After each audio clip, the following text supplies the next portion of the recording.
orange. And after we've had our first frost, then we pick these and we let them dry. And they dry for about 6 to 8 weeks. Wow. Until they're very hard and no moisture is left. Then we crush them and we break them apart and we separate the seed from the fruit part of the rose hip. We make an oil from the fruit as well as we take the oil from the seed. And when you mix the two together, they're very powerful.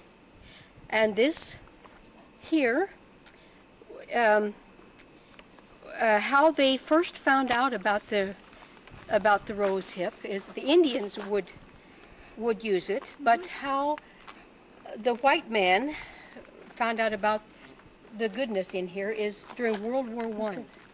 And in England, during the war, they don't grow fruit in England.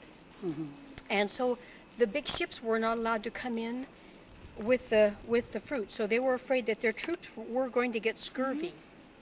And scurvy is what happens when you don't get enough vitamin C, right? So what they did was the university in England sent their students out to say, we have to try to find something that has vitamin C in it. So when they checked these, they found that there were 100 times more C found in this than there is in any fruit. Wow. So then there's wild roses that grew in England. So they would take this here and dry it, and they made a paste. Oh, and then turned it into a syrup, and then they ate it. Oh. So all the troops were given 2 tablespoons of this rosehip syrup every day, and not one soldier got scurvy. Wow. And they gave this to all of the children, because then, you know, during the war they didn't have much food, and a lot of the children were going hungry. Yeah. And so they gave, every child got 2 tablespoons of this syrup by the government every day. And even though they had less food, there was less sickness because they were eating. And Dr. Linus Pauling, his whole life he studied rosehips. Wow. And he was 95 when he passed away.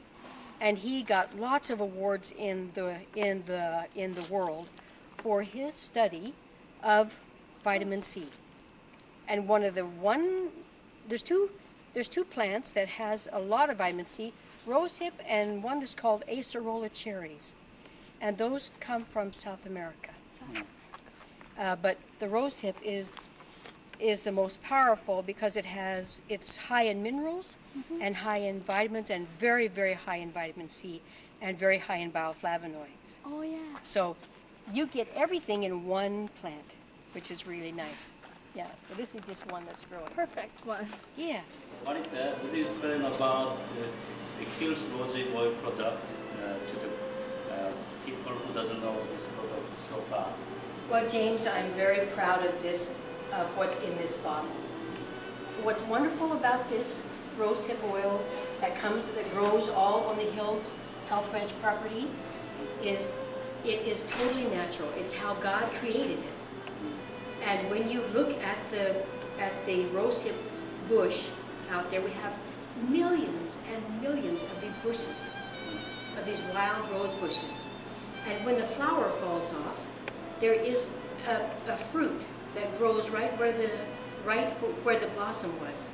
And so when you look at that, it shows you the blossom, and then it shows you the fruit. And it's called a rosehip fruit. And from that fruit comes this oil.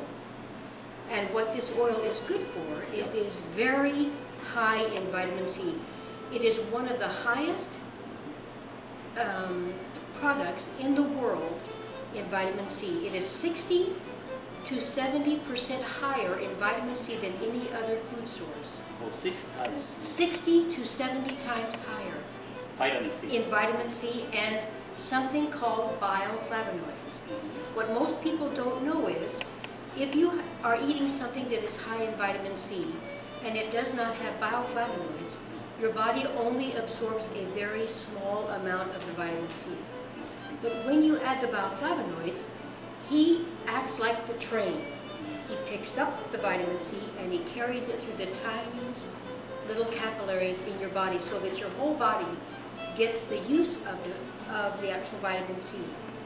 So the bioflavonoids in this is very important. So when you buy just ascorbic acid, you only get to absorb 10 or 15% of what you put in your mouth. But when when a plant has bioflavonoids in it, it gets to absorb 70–80% of what you just put. So this oil, when it goes on your skin, you apply it to your skin, your body gets to absorb the vitamin C that is in it and all the other good things. It isn't just high in vitamin C. It's very high in zinc, and zinc is very good to keep the skin healthy so that you don't get pimples or what's called acne. Zinc is very important for the skin. Zinc is also very important for the absorption of vitamin A so that you see really well, so that you don't have to squint when the sun comes out, so that you don't have to wear glasses when you are young. Vitamin A is very important, and this is very high in vitamin A. It's also very high in B1 and B2. And if you read about the vitamins B1 and B2, they're very healthy. They make the skin very healthy. They help you to digest your food better. They help to make enzymes. So it's high in minerals and very high in vitamin C and vitamin A and B1 and B2. So there is a lot of vitamin inside it. Yes, lots of vitamins and lots of minerals. And so that's why this is so good for the skin. When it is the rosehip itself has seeds, and inside the seeds is an oil. And that oil, if you were to take all the seeds and pour all the oil into a gallon, you would get 4 layers of oil. So there's 4 different kinds of oil in one seed. And so when you put it all, you can see the different layers because one will be heavier than the other one. And all of those oils are extremely helpful in healing you from scars. If you have had a scar, a surgical scar, or maybe you fell and you had an accident and it caused a scar, it will help to heal the scar. Even if the scar is 20 years old, it will still heal the scar if you keep using it. Even the old scar. Yes, yes. As long as you are breathing, you are making new cell structure. And so even if the scar is very old, it will heal it if you keep using it. And the best way to do that, if you have a scar, is you take a small brush, a natural brush, and you rub the area where the scar is, and then you take a drop of this and you put it on and you rub it and you go to bed. And you do it every day, every day.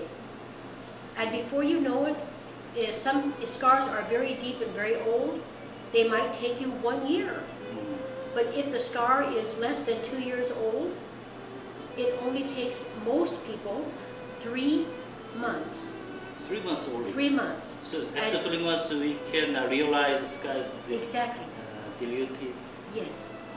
And then many people use this because it's very famous in the world for when you see people they have the red veins in their face, the little capillaries and they are called broken. They're not really broken, but that's what we call it, broken capillaries. This is very healthy for the circulatory system.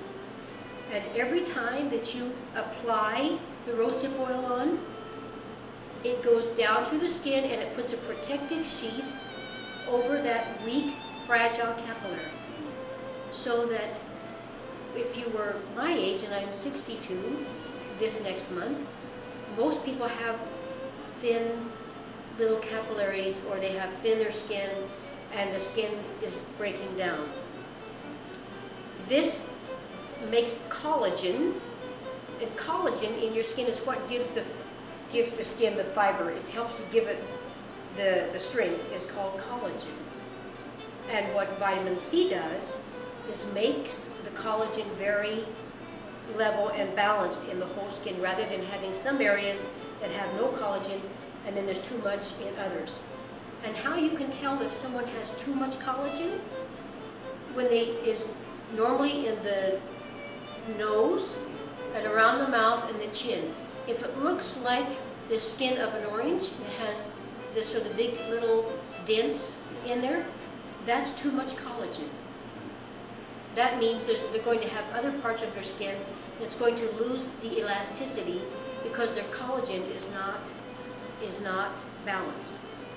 This makes the collagen balanced so the skin is strong everywhere. All these good points is approved by medical science? Yes. I did not know how wealthy that my land was until I studied from the scientists and what they had to say about rosehip oil. Dr. Linus Pauling is very famous in the world for his study of vitamin C. He spent his entire life studying vitamin C, and he won many awards and many scientific awards for his study of vitamin C. And the reason is because vitamin C is so helpful in keeping the skin strong, keeping you from having scar tissue. It helps to heal the weakened capillaries. It makes the wrinkles go away. If you like sun damage, if some people have been lying out in the sun and they have sun damaged skin, it's called hyperpigmentation. So if they have if they have sun damage, this helps to heal sun damaged skin. It also helps to heal people who have a bad sunburn. If you've just got a bad sunburn and it's hurting, painful. Yeah, painful. This takes the pain away very quickly. Oh. Is that your rosehip oil? It's amazing. And it's very good for baby skin. If a baby is 6 months or older and it has a rash, or if it has a diaper rash, or if the toxins from the air makes the baby have rashes, rosehip oil is very good. Very quickly, you apply it and it makes the baby's skin feel, it doesn't hurt, and it makes the skin heal. Even for acne, if a person has pimples or acne, scars, or they have acne on their face, rosehip oil is very good to apply just a little, not a lot.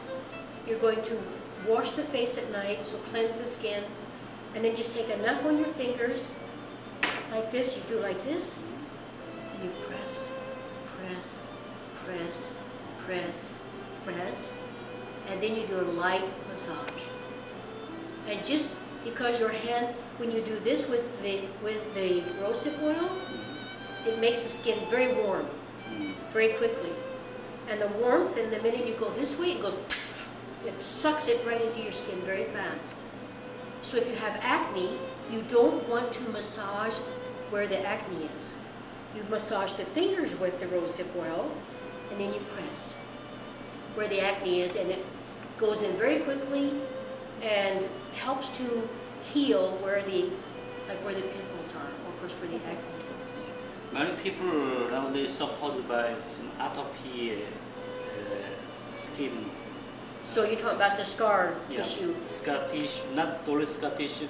Atopy is dry and itchy. Oh yes, if it's dry and itchy and sensitive. Yeah, sensitive. So every night they should with their skin. Right. What is it good for those kind of atopy? What's wonderful about rosehip is because it has so many vitamins and so many minerals. It is good for any type of skin irritation, any type of skin disorder. Rosehip oil is very good for. And it isn't, Canadian rosehip oil, we're very fortunate. We have no industry here. We have no factories. We have no one putting pesticides or herbicides or fertilizer on the soil. Because we have millions of acres out here, that there is no industry. So we're able to pick organic wild rosehips that have not been disturbed by man. There's no toxic, No fertilizer. no fertilizer, no 100% pesticide, natural. no herbicide, no nothing. Just the way the good Lord gives it to us, that's what we get. So we're fortunate that we don't have industry or people putting things on the soil that would destroy the goodness. So I am very happy when I go out in the fall. We will. This is like good wine. You go out and you pick the grapes. You get one time to pick the grapes, and then they don't grow again until the following year. It is the same with the rosehip oil.